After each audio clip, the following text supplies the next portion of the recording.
사랑과 능력이 하나님 감사합니다. 오늘 이 저녁의 시간 주 앞으로 발걸음 옮기게 하시고 하나님 말씀 앞에 또한 찬양으로 또한 기도로 주께 나아가게 하시니 하나님 감사합니다. 오늘 찬양하는 가운데 우리는 하나님의 자녀임을 다시 한번 고백하며 주님 찬양하였습니다.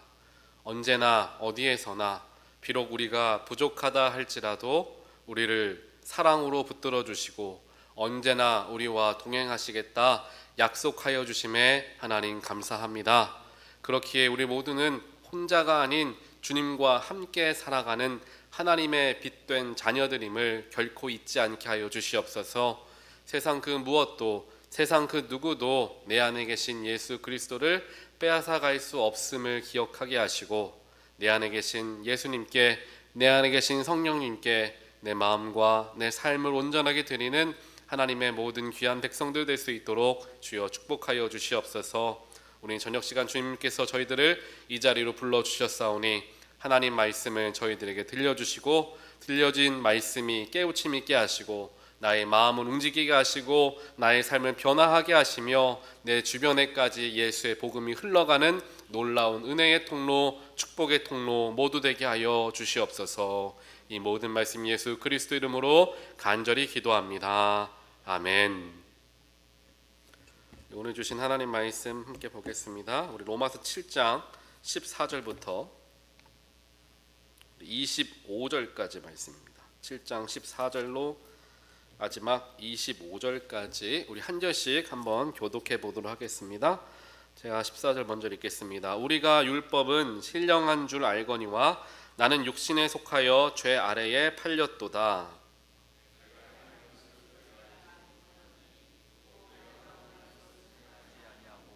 도리어 미워하는 것을 행함이라. 만일 내가 원하지 아니하는 그것을 행하면 내가 이로써 율법이 선한 것을 시인하노니 이제는 그것을 행하는 자가 내가 아니요 내 속에 거하는 죄니라. 내 속 곧 내 육신에 선한 것이 거하지 아니하는 줄을 아노니 원함은 내게 있으나 선을 행하는 것은 없노라. 내가 원하는 바 선은 행하지 아니하고 도리어 원하지 아니하는 바 악을 행하는도다. 만일 내가 원하지 아니하는 그것을 하면 이를 행하는 자는 내가 아니요 내 속에 거하는 죄니라.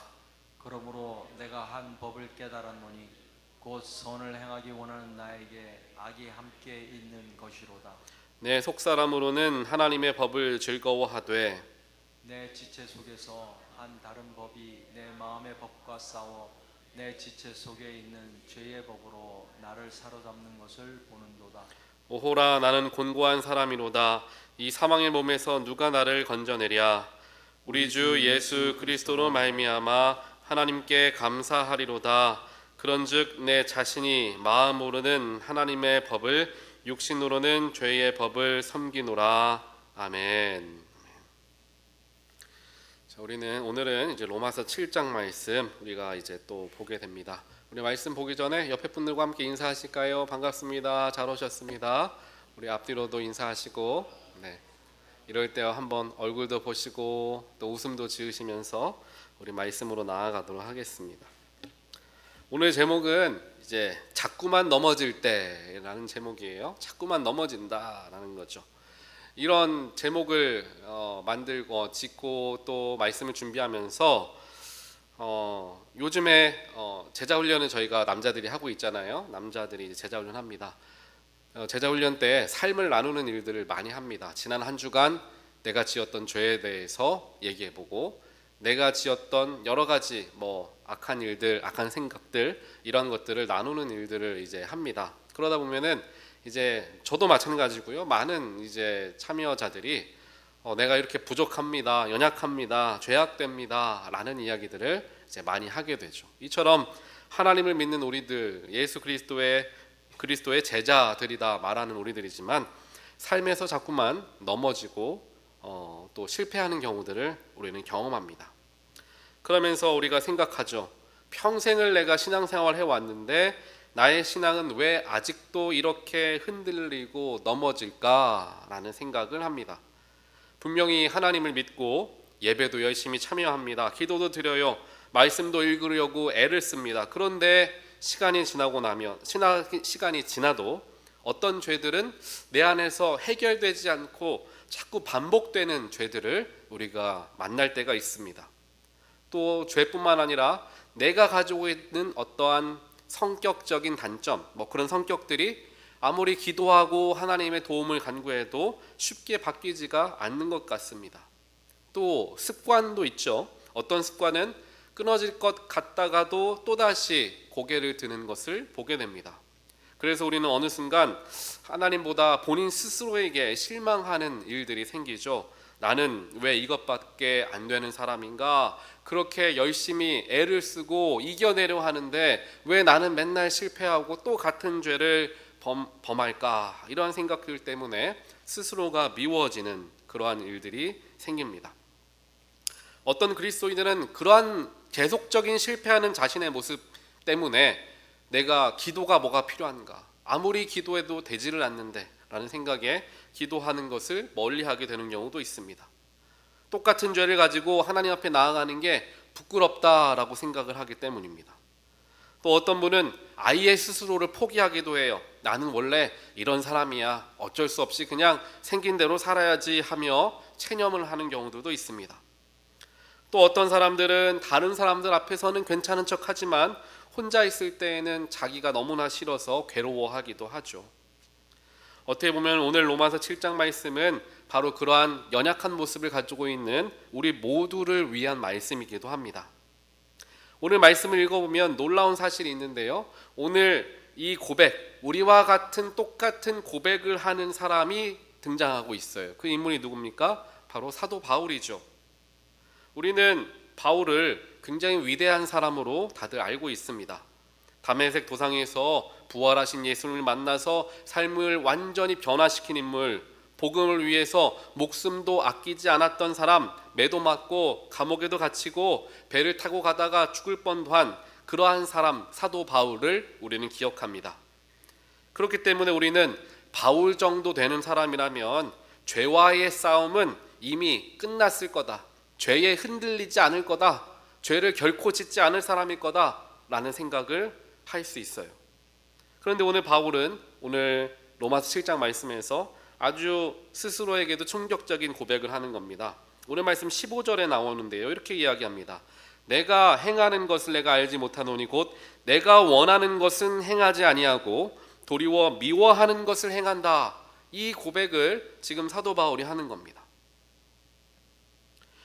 우리와 같은 생각을 하고 있다는 거예요. 내가 원하는 것은 무엇입니까? 하나님의 일이죠.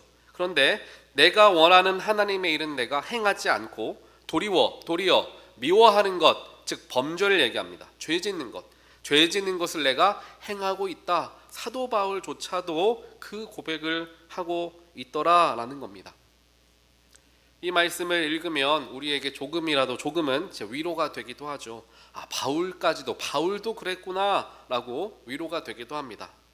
하지만 그렇다고 해서 이 바울이 죄를 합리화하기 위해 그 말을 한 것은 아니에요.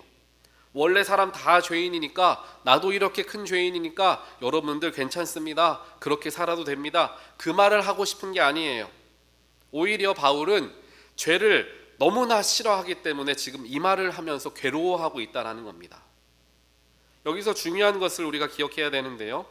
죄 때문에 괴로워하는 사람이 있고 죄가 아무렇지도 않게 여겨지는 사람이 있다는 겁니다.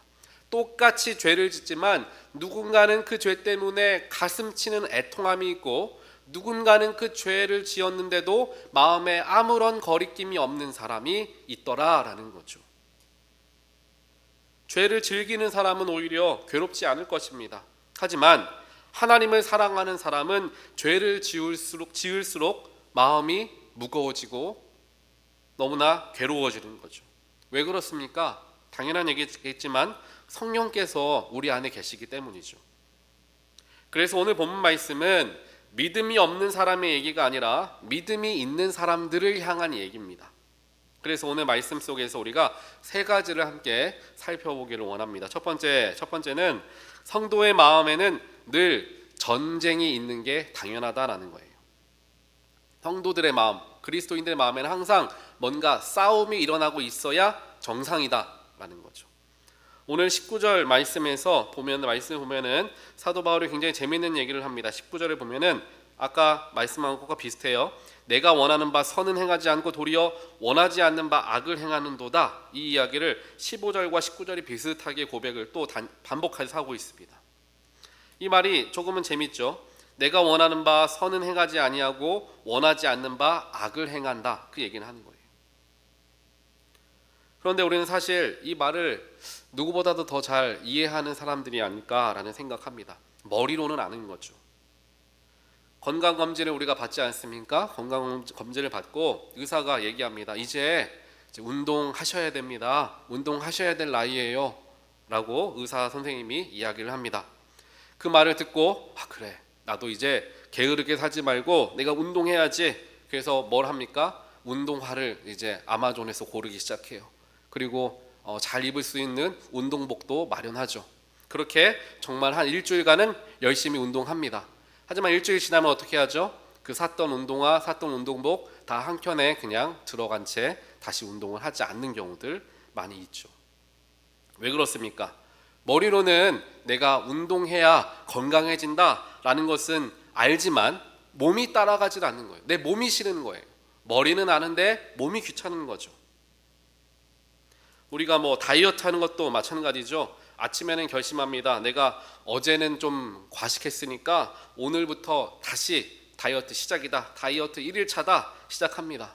그런데 그날 또 무너지는 우리 스스로를 발견하게 되죠. 저 역시도 요즘에 체중이 늘어서 좀 체중을 조절해야 되겠다라는 생각에 저녁에 좀 적게 먹으려고 하고 있는데, 어제 아이들과 같이 있다가 아이들이 저녁에 아이스크림을 먹으러 가자는 거예요. 그런데 또 부모된 입장에서 아이가 아이스크림 사달라는데 안 사줄 수 없잖아요. 그래서 아이스크림 사주기 위해서 가서 먹나 마나 그것을 제 아내와 함께 한 3-4번 고민하다가 결국 먹지 않고 아이들만 그냥 먹었던 어제의 일을 보더라도 머리로는 먹으면 안 된다 아는데 몸은 그렇게 반응을 하지 않는다라는 거죠. 이게 사실 이 죄의 문제도 이와 비슷하다라는 것입니다. 이게 단순히 죄를 우리가 이겨내지 못하는 것은 우리의 의지가 약하거나 믿음이 약해서의 문제가 아니라는 겁니다. 바울은 그렇게 얘기하지 않아요.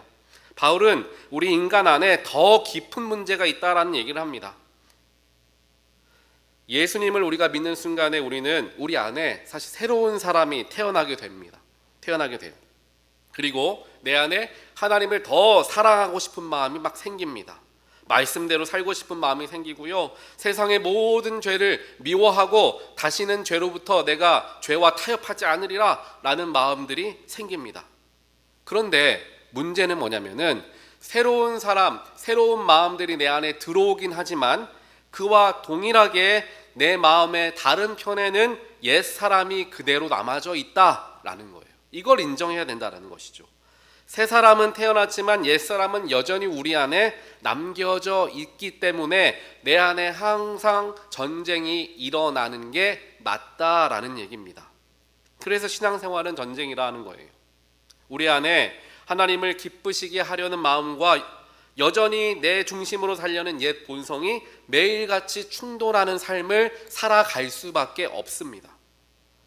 그래서 많은 성도들이 이 싸움 때문에 낙심하기도 하죠. 왜 나는 아직도 이런 생각을 하나? 나는 왜 아직도 이런 유혹에 넘어가나? 하지만 오히려 우리 안에 그 싸움이 있다라는 것이야말로 하나님의 은혜인 것입니다. 왜냐하면 사실 죽은 사람은 어떻습니까? 죽은 사람은 싸우지 않아요. 우리가 강물에 죽은 물고기가 있다라고 생각해 봅시다. 강물에 떠내려가는 죽은 물고기는 그냥 강물에서 떠내려가겠죠. 하지만 살아있는 물고기는 어떻습니까? 그 물살을 견디고 버티면서 심지어 거슬러 올라가기도 합니다. 물론 그렇게 물살을 견디면서 거슬러 올라가는 것, 물고기 입장에서 굉장히 힘든 일일 거예요. 몸부림을 쳐야 할 때도 있습니다. 그러나 그 몸부림 치는 것이 결국 물고기가 살아있다라는 증거가 된다는 것이죠. 그리스도인들도 마찬가지입니다. 내가 죄와 싸우고 있다라는 것은 내가 실패했다라는 것이 아니라 내가 지금 영이 살아있다라는 증거가 된다라는 거예요. 예수를 믿기 전에는 어땠습니까? 죄를 짓고도 아무렇지 않게 살아왔습니다. 거짓말을 해도 괜찮았고 화를 내도 당연하다 생각했습니다. 용서하지 않아도 아무렇지도 않았습니다. 원래 사람은 이기적이다 생각합니다. 그런데 예수님을 믿고 나서는 어떻게 됐습니까? 같은 행동을 해도 내 마음이 불편해지기 시작합니다. 옛날에는 아무렇지도 않게 거짓말하고 화내고 사람들에게 막말을 했는데 예수를 믿고 나니까 불편해지기 시작하는 거예요. 내가 거짓말하면 안 되는데, 내가 다른 사람에게 마음 아프게 하면 안 되는데 라는 불편한 감정이 생기기 시작한다라는 겁니다. 왜 그렇습니까? 바로 성령께서 내 안에 일하고 계시기 때문이에요. 성령님이 함께 계시지 않으면 죄책감이 여기 나타날 수가 없습니다. 죄책감이 느껴진다는 것은 내 안에 성령이 역사하신다는 증거라는 거죠. 그렇기 때문에 가끔씩 몇몇 성도님들이 여러 가지 죄를 반복적으로 짓는 것에 참 괴롭습니다 라고 말씀을 하시는 성도님을 만나면 그래도 참 감사한 마음이 듭니다. 왜냐하면 아직 하나님께서 그 마음 가운데 죄와 싸우는 그 마음이 있구나라는 것을 제가 알 수 있기 때문이죠. 정말 사실 위험한 사람은 죄를 짓고도 아무렇지도 않게 사는 사람, 교회로 다니고 예배도 드리는데 삶에서는 죄를 막 지어요. 그런데 회개할 이유도 모르고 회개도 하지 않고 뭔가 죄책감을 느끼지 않는다면 그게 더 위험한 사인이 된다는 사실이죠. 영이 무뎌진 사람입니다. 죄를 죄라고 느끼지 못하는 거죠. 하지만 죄 때문에 눈물을 흘리는 사람은 아직 희망이 있는 것입니다. 하나님께서 그 마음을 붙들고 있다는 그러한 증거이기 때문이죠. 오늘 우리 중에도 우리의 죄악됨과 연약함 때문에 낙심되는 마음을 가지고 계신 분이 혹시 계십니까? 나는 왜 여전히 이런 모양으로 살아가나 스스로를 정죄하는 마음을 갖고 계시지는 않습니까? 오늘 사도 바울은 우리에게 이렇게 이야기합니다. 그것은 믿음이 없다라는 증거가 아니라 오히려 하나님께 속한 사람에게 나타나는 싸움의 증거다라고 오늘 성경은 우리에게 분명하게 가르쳐주고 있다는 거예요. 그런데 여기서 우리가 질문을 하나 할 수 있습니다. 그렇다면 이 싸움은 우리의 의지로 이길 수 있는가? 이거죠. 뭐 우리가 다들 알 수 있겠지만 바울은 그 다음에서 이렇게 분명하게 얘기합니다. 아니다. 우리의 의지로는 죄와 싸워서 결코 이길 수 없다. 분명하게 이야기합니다. 오늘 말씀에서 발견할 수 있는 두 번째, 우리의 결심만으로는 죄를 이길 수가 없다는 것입니다. 바울은 첫 번째 부분에서 우리 안에 전쟁이 있다는 사실을 말했죠. 그리고 여기 한 걸음 더 나아갑니다. 싸움이 있다는 것을 아는 것과 이 싸움에서 이기는 것은 전혀 다른 문제라는 거예요. 싸움이 있는 것은 아는데 알기만 하는 것과 싸움에서 이기는 것은 다른 얘기겠죠. 당연히. 조금 더 쉽게 말하면 우리의 문제는 죄가 있는 것을 모르는 게 문제가 아니에요. 오히려 우리는 뭐가 죄인지 더 잘 압니다. 화를 내고 나면 어떤 마음이 듭니까? 내가 괜히 화냈다. 걱정하고 나면 어떤 마음이 듭니까? 내가 하나님께 맡겨야 되는데 왜 이렇게 걱정하지? 남에게 상처 주는 말을 하고 나면 어떻게 생각합니까? 내가 조금 순하게 말할 걸, 내가 조금만 참을 걸. 이것만 보더라도 우리는 죄가 무엇인지 모르는 사람이 결코 아니라는 거예요. 아는 사람이에요. 아는데도 안 된다는 것이죠. 해결이 안 된다는 거예요. 그러니까 바울이 18절에서 이렇게 말을 하는 것입니다. 원함은 내게 있으나 선을 행하는 것은 없다. 이렇게 얘기하는 거예요. 선을 행하는, 원하는 건 내게 있지만, 원하는 마음은 있지만 선을 행하려는 마음을 찾을 수가 없다. 그 얘기죠. 하나님을 기쁘시게 하고 싶은 마음도 있습니다. 말씀대로 살고 싶은 마음도 있습니다. 그런데 문제는 원하는 것과 살아내는 것은 다르다라는 거죠. 우리가 2026년 벌써 이제 7월 8월이 이제 다 되어 가는데요. 새해가 되었을 때 여러분 어떤 마음을 가지셨습니까? 2026년에 어떤 계획을 세우셨을 거예요. 아마 올해는 성경을 일독해야지, 올해는 작년에 하지 못했던 기도 더 열심히 해야지, 올해는 화가 많았던 내 성격을 조금 조심해야지 라는 생각을 합니다. 그런데 지금 여러분들의 상황은 어떻습니까? 몇 달이 지나면 처음의 결심은 점점 희미해지게 되는 거죠. 왜 그렇습니까? 의지가 약해서다라고 사람들은 말할 거예요. 그러나 바울은 이것은 의지의 문제가 아니라 죄의 세력이 그만큼 강하기 때문이다라는 얘기를 하는 거죠. 죄라는 것은 단순하게 내가 한번 실수하는 행동이 아닙니다. 죄는 나를 하나님에게서 멀어지게 만드는 힘을 가지고 있어요. 한 번 죄를 지었다는 것이 아니라 그 죄는 자꾸만 죄를 반복하게 만들면서 하나님으로부터 나를 떨어뜨리게 하는 힘이 그 속에 담겨져 있다는 거예요. 그렇기 때문에 바울은 내 지체 속에 다른 법이 있다라고 이야기하는 겁니다. 사실 하나님의 뜻을 우리가 모르는 경우보다 알고도 그대로 살지 못하는 경우가 훨씬 많죠. 왜 그렇습니까? 우리 안에 있는 그 죄의 힘이 있기 때문이에요. 바울은 그렇게 이야기합니다. 자신을 빗대어 이야기하는 것이죠. 내 속사람으로는 하나님의 법을 즐거워한다라고 얘기해요. 하나님의 법이 즐겁대요. 그런데 즐거운 법대로는 살지를 못한다라는 거예요. 하나님의 말씀이 싫다라는 게 아닙니다. 오히려 말씀이 즐겁대요. 마찬가지로 예배가 싫어서 안 나오는 것이 아니라 기도하기 싫어서 기도를 안 하는 것도 아니고 말씀 읽기 싫어서 안 읽는 것도 아니라는 거예요. 하고 싶다는 거. 예배도 잘 드리고 싶고 기도도 더 많이 하고 싶고 말씀도 더 읽고 싶지만 내 몸이 왠지 모르게 그렇게 따라가지를 못한다. 그 얘기죠. 그런데 여기서 우리가 기억해야 되는 것은 무엇이냐 하면은 이 내 안에 있는 죄성을 이길 수 있는 것은 나의 의지, 나의 다짐, 내가 열심히 해야지, 내가 최선을 다해야지 해서 이겨낼 수 없다라는 것을 인정하는 것, 이게 가장 중요한 포인트, 핵심이 됩니다. 그러면 어떻게 됩니까? 내가 이겨낼 수 없으니 이겨낼 수 있는 다른 방법을 찾기 시작합니다. 이겨낼 수 있는 다른 방법은 무엇입니까? 우리가 다들 잘 아시죠? 예수 그리스도다, 하나님이다 라는 거죠. 이 문제는 모든 그리스도인들이 다 가지고 있는 문제예요. 나는 왜 이럴까라고 생각하는 우리의 신앙의 모습. 이것은 교인들뿐만 아니라 목사도 마찬가지입니다. 목사도 죄를 안 짓는 사람이 아니라 죄가 많아서 더 하나님께 엎드리는 사람이죠. 바울도 사도였지만 자신을 보며 절망을 했다는 겁니다. 왜? 내 힘으로는 도무지 해결이 안 된다라는 것을 알았기 때문이죠. 그렇다면 하나님은 왜 자꾸 이렇게 우리에게 실패를 주실까요? 죄와 싸워서 실패하는 것을 왜 경험하게 하실까요? 첫 번째로는 우리의 교만을 깨뜨리기 위함입니다. 우리는 조금만 잘 되면 착각합니다. 내가 기도 많이 해서 내가 응답받은 거야. 내 의지가 강해서 견뎌낸 거야. 그런데 하나님은 우리를 그렇게 성장시키지 않는다는 거예요. 오히려 실패를 하게 함을 통하여서 배우게 한다는 거죠. 나는 혼자서는 아무것도 아닌 사람이구나. 이걸 깨닫게 하는 게 하나님의 목적이에요. 혼자서도 살아갈 수 있을 줄 알았는데, 혼자서도 해결할 수 있을 줄 알았는데 아무리 해도 안 되는구나를 깨닫게 하고 배우게 하는 게 하나님이 우리를 인도하는 방법이 된다는 것이죠.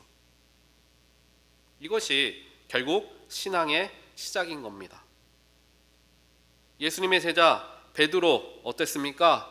예수님께서 너희들 중에 나를 배반할 사람들이 있다, 나를 못 본 채 하는 사람이 있을 것이다 라고 얘기했을 때 베드로는 자신만만하게 얘기했습니다. 주님, 다른 사람은 다 넘어가도 저는 결코 주님을 놓치지 않겠습니다. 배신하지 않겠습니다. 그렇게 다짐합니다.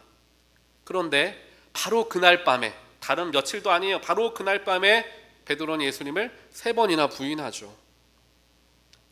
그때 베드로는 자신의 믿음을 잃은 것이 아니라 하나님을 향한 자기 자신에 대한 믿음을 잃은 거예요. 그러면서 어떻게 됩니까? 그 자리에서 비로소 예수님만 붙들게 되는 거죠. 예전에는 나는 예수님을 절대로 포기하지 않을 거야, 나는 예수님을 끝까지 따라갈 거야, 자신을 신뢰했습니다. 그런데 3번이나 부인하는 모습 스스로를 바라보면서 발견하면서 자신을 향했던 신뢰, 내가 할 수 있다라는 그 믿음을 내려놓게 됐다는 거죠. 내가 하는 것을 내려놨다는 거예요. 그리고 반대로 예수님을 붙들게 되었다라는 겁니다. 사도 바울도 같은 자리에 가죠. 나는 안 되는 사람이구나. 그런데 이 고백은 절망의 고백 혹은 실패의 고백이 아니라는 겁니다. 오히려 우리에게 은혜가 시작되는 고백이 되어진다는 거예요. 왜냐하면 내가 아직도 할 수 있다라고 생각한다면 그 사람에게는 예수님이 아직 덜 필요한 상황이에요. 하지만 나는 못합니다 라고 고백하는 순간부터 예수님을 붙들기 시작하고 그때부터 예수님이 나의 삶 가운데 역사하시기 시작한다라는 거죠. 이거를 이야기하는 거예요. 사도 바울은 이걸 가르쳐 주는 거예요. 그러면서 뭐라고 얘기합니까? 오늘 말씀 24절이죠. 오호라 나는 곤고한 사람이로다. 이 사망의 몸에서 누가 나를 건져내랴. 스스로를 한탄하는, 인간의 한계를 한탄하는 사도 바울의 고백이 들어가 있습니다. 이제 오늘 말씀에서 세 번째로 발견할 수 있는 부분은 우리의 소망은 내가 아니라, 나 스스로가 아니라 예수 그리스도라는 거예요. 우리의 소망은 내가 아니라 예수님이다 라는 거예요. 아까 함께 봤던 오호라 나는 공고한 사람이로다. 이 사망의 몸에서 누가 나를 건져내랴. 이 말씀을 처음 들으면 굉장히 절망에 빠진 한 사람의 그러한 고백과 같이 들립니다. 하지만 사실 그렇지만은 않아요. 여기서 우리가 기억해야 될 것은 바울은 어떻게 라고 묻지를 않습니다. 대신 누가 라고 묻는 거죠. 어떻게가 아니라 누가야. 방법이 아니라 주체를 얘기하는 겁니다. 이 차이가 굉장히 중요해요. 우리는 스스로에게 이렇게 질문할 때가 있죠. 어떻게 하면 내가 화를 안 낼 수 있을까? 어떻게 하면 내가 죄를 안 지을 수 있을까? 어떻게 하면 내 믿음이 더 좋아질까? 내가 뭘 어떻게 할까? 방법을 자꾸만 찾고 있다는 거예요. 그런데 사도 바울은 방법을 찾는 것이 아니라 사람을 찾는 거예요. 누가 나를 건져내랴? 24절 나오죠. 24절 한번 보여주시겠습니까? 24절을 보면은 오호라 나는 공고한 사람이로다. 이 사망의 몸에서 어떻게 살아날까가 아니잖아요. 이 사망의 몸에서 누가 나를 건져내랴라는 거죠. 이게 중요한 포인트라는 겁니다. 우리는 항상 어떻게 문제를 해결할까, 어떻게 죄를 해결할까 생각하는데 사도 바울은 그게 아니라는 거죠. 어떻게가 아니라 누가가 되어야 한다는 겁니다. 그 누군가가 누굽니까? 바로 예수 그리스도이시죠. 그렇기 때문에 25절에서 갑자기 우리 주 예수 그리스도로 말미암아 하나님께 감사하리로다 이 고백을 하는 거예요. 24절에서는 오호라 나는 공고한 사람이로다. 이 사망의 몸에서 누가 나를 건져내랴. 한탄 섞인 말처럼 보이지만 누가 나를 건져내랴. 그래 예수님이 나를 건져내지 하니 감사하겠다라는 말로 바뀌어진다라는 거죠. 이전까지 어떻게 해결해야 될까라고 나를 들여다볼 때에는 소망이 없습니다. 매번 실패해왔기 때문이죠. 할 수 없다라는 거 내가 제일 잘 알기 때문에 소망을 잃어버리고 절망에 빠집니다. 하지만 어떻게가 아니라 누가 나를 건져내랴. 그래 나의 삶을 죄악으로부터 건져낼 사람은 내가 아니라 예수님이야. 그런데 예수님은 모든 능력이 있으신 분이시니 그분만 의지하면 이겨낼 수 있다라는 마음에 소망을 갖게 된다라는 거죠. 이게 굉장히 중요한 일입니다. 그리스도인들에게 굉장히 중요해요. 그러니 조금 전까지는 곤고하다, 괴롭다, 나는 안 된다 라고 말하던 사람이 갑자기 하나님의 이름을 찬양하고 감사하는 고백을 한다라는 거죠. 왜 그렇습니까? 자기만을 바라보다가 예수님께 시선을 돌리게 되니까 감사하다. 그래 예수님이 하시지. 그래 예수님이 해결해 하실 거야 라고 생각하니 감사와 기쁨이 생겨났다라는 겁니다. 사랑하는 성도 여러분, 우리는 얼마나 자꾸 자기 자신을 보려고 합니까?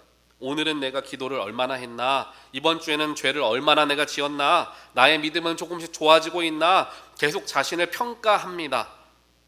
그러니까 어떻습니까? 기쁨이 없어요. 평안이 찾아오질 않습니다. 왜냐하면 자기 자신을 보면은 실망한 일밖에 없기 때문입니다. 나만을 바라보던 눈을 예수님께 돌리는 모든 분들 되시기를 주님의 이름으로 간절히 축원드립니다. 이것이 바로 복음이에요. 복음은, 또 기독교 신앙은 너희들이 더 열심히 살아서 죄로부터 거룩해져라 라고 말하지 않습니다. 복음, 기독교 신앙은 예수님이 너를 붙드신다 라는 말을 하는 거예요. 네가 이겨내라가 아니라 예수님이 너와 함께 하신다. 네가 열매를 맺어라가 아니라 예수님과 붙어 있어라 라는 얘기를 한다는 거예요. 주체를 다 예수님으로 바꾸어 놓는 이야기들을 성경에선 우리에게 지속적으로 가르쳐 준다라는 사실입니다. 이것이 기독교 신앙의 가장 중요한 핵심이에요. 이것이 바로 예수 그리스도의 은혜이죠. 죄는 우리를 넘어뜨릴 수는 있지만 예수님을 우리의 마음으로부터, 반대로 예수님의 손에서 우리를 빼앗을 수는 없는 겁니다. 그리고 우리를 하나님의 사랑에서 끊을 수 없는 거죠. 그렇기 때문에 우리의 신앙은 절망에서 끝나는 것이 아니라 오히려 감사로 끝날 수가 있게 되는 것입니다. 여러분들 오늘 말씀을 한번 살펴보시면서 여러분 마음에 스스로의 연약함 때문에 답답한 마음을 가지고 계셨다라고 한다면 오늘 말씀으로 인해서 감사와 기쁨과 소망이 회복되시기를 주님의 이름으로 간절히 축원드립니다. 우리 그리스도인들은 나만을 보고 상황을 보면 한숨 짓고 답답합니다. 내 가정의 모습, 내 자녀의 모습, 내 여러 가지 삶의 모습 바라보면 답답한 마음이 찾아올 때가 많아요. 그럴 때 우리는 자연스럽게 우리의 시선을 하나님께, 예수님께 맡겨야 한다는 겁니다. 현실만 바라보면 소망이 없어지는 것 같습니다. 하지만 예수를 바라보면 주님이 하실 것이기에 소망함을 갖게 된다는 거예요. 교회도 마찬가지입니다. 교회의 여러 가지 어려움과 문제만 바라보다 보면 우리 교회는 어렵겠다, 안 되겠다, 힘들겠다 생각밖에 들지 않습니다. 하지만 우리 교회의 머리 대신 예수를 바라보기 시작하면, 우리 교회를 인도하시고 이끄실 예수 그리스도를 바라보기 시작하면 소망이 싹트기 시작하는 거예요. 어려운 가운데에서도 주님이 분명히 회복시키시고 주님이 분명히 승리하게 하실 것이며 주님이 분명히 힘을 허락하여 주실 거다. 그러니 힘을 내야지, 그러니 주님 붙들어야지, 그러니 주님께 소망을 두어야지, 이 마음이 생기기 시작한다라는 겁니다. 사랑하는 성도 여러분, 신앙생활은 죄가 없는 사람이 되어가는 길이 아니에요. 죄와 싸우면서도 예수님을 놓지 않는 길이 신앙생활입니다. 사람에게 있어서 우리가 육신을 입고 있는 순간만큼은 죄에서 자유할 수 있는 사람은 아무도 없어요. 사도 바울조차도 그렇지 않습니까? 다윗 왕도 그렇지 않습니까? 성경의 수많은 믿음의 사람들조차도 이 작은 죄 혹은 큰 죄에서 자유한 사람은 단 한 명도 없었습니다. 그러니 죄로부터 내가 승리하고 죄를 이겨내는 사람으로 점점점 변화되어지는 게 목적이 아니에요. 죄는 결국에 계속해서 나를 괴롭히고 죄는 계속해서 나에게 덤벼들겠지만 내 옆에 계신 예수님을 바라보는 거죠. 나와 함께 하시는 능력의 예수님을 바라보는 것, 예수님을 절대로 놓치지 않는 것, 내가 넘어지고 실패한다 할지라도 주님께서 함께 하시며 주님께서 능력으로 이겨낼 것을 믿으며 나아가는 것, 그게 진정한 그리스도인의 길이 된다라는 겁니다. 넘어질 수도 있어요. 실수할 수도 있습니다. 때로는 스스로에게 실망할 수도 있습니다. 하지만 꼭 기억하길 바라요. 우리를 붙들고 계신 분은 내 결심이 나를 붙드는 게 아니에요. 내 의지가 나를 붙드는 게 아닙니다. 나를 붙드시는 분은 오직 예수 그리스도라는 거예요. 우리의 소망은 내가 아니라 끝까지 우리를 사랑하고 붙드시는 예수 그리스도께 있다라는 사실입니다.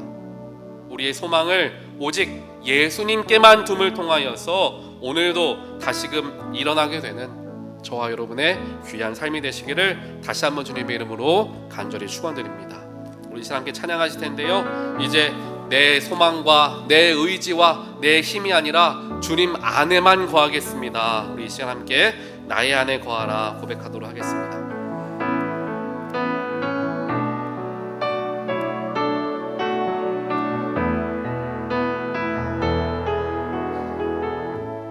나의 안에 나의 안에 거하라. 나는 내 하나님이니 모든 환난 가운데 너를 지키는 자라. 아멘. 두려워하지 말라. 내가 널 도와주리니 놀라지 말라. 내 손 잡아. 우리 처음부터 다시 한번 갑니다. 나의 안에 거하라. 나의 안에 거하라. 나는 내 하나님이니 모든 환난 가운데 너를 지키는 자라. 두려워하지 말라. 내가 널 도와주리니 놀라지 말라. 내 손 잡아주리라. 내가 너를 지명하여 불렀나니 너는 내 것이라. 내 것이라. 너의 하나님이라. 내가 너를 보배롭고 존귀하게 여기노라. 너를 사랑하는 내 영혼. 내가 너를 지명하여 불렀나니 내가 너를 지명하여 불렀나니 너는 내 것이라. 내 것이라. 내 것이라. 너의 하나님이라. 내가 너를 보배롭고 존귀하게 여기노라. 너를 사랑하는 내 여호와라. 아멘.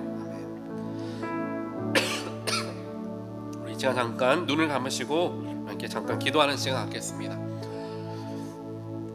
하나님, 이제까지는 내가 나를 바라보았고 내 힘으로 하려고 하였고 그 힘으로 하지 못하였음에 한탄하고 답답해하고 낙심했던 삶을 살아왔습니다. 하지만 오늘 말씀을 통해서 죄를 이기는 능력은 나에게 있는 것이 아니라 예수 그리스도 안에, 예수 그리스도의 십자가 안에 있음을 다시 한번 확인하게 하여 주시니 주여 감사합니다. 이제는 나에게서 소망을 찾는 자가 아니라 주님으로부터 소망을 찾는 내가 되기를 원합니다. 비록 내가 죄와 싸워 힘들고 때로는 실패하고 넘어진다 할지라도 주님은 나를 결코 포기하지 않으시고 나를 놓지 않으시는 분이심을 다시 한번 기억하는 우리가 되게 하여 주시옵소서. 이 시간 주여 한번 크게 외치시고 합심하여 기도하겠습니다. 주여, 하나님 감사합니다. 우리의 부족한 가운데도 우리의 연약함 가운데도 주님은 우리를 결코 포기하지 않으시고 끝까지 우리를 붙드시고 소망을 허락하여 주시는 분이심에 하나님 다시 한번 감사를 올려드립니다. 이제까지는 하지 못하고 실패하고 넘어지는 우리들의 모습을 보며 낙심하고 좌절하고 절망하고 나는 이렇게 큰 죄인이구나 하며 살아왔던 우리들의 마음속에 다시금 예수님께서 진리된 말씀을 허락하여 주시어서 나에게서 소망을 찾는 게 아니라 죄를 이기는 것은 내 의지와 내 힘이 아니라 오직 예수 그리스도밖에 없음을 다시 한번 깨우치게 하시니 하나님 감사합니다. 언제나 나에게 있는 모든 능력이 주님으로부터 오늘 오는 것을 기억하게 하여 주시고 주님께 붙어있는 자, 주님을 끝까지 붙드는 자, 오늘 넘어진다 할지라도 주님 붙드는 손을 놓지 않는 자 되는 내가 되게 하여 주시옵소서. 우리 가정이 되게 하여 주시옵소서. 우리 교회가 되게 하여 주시옵소서.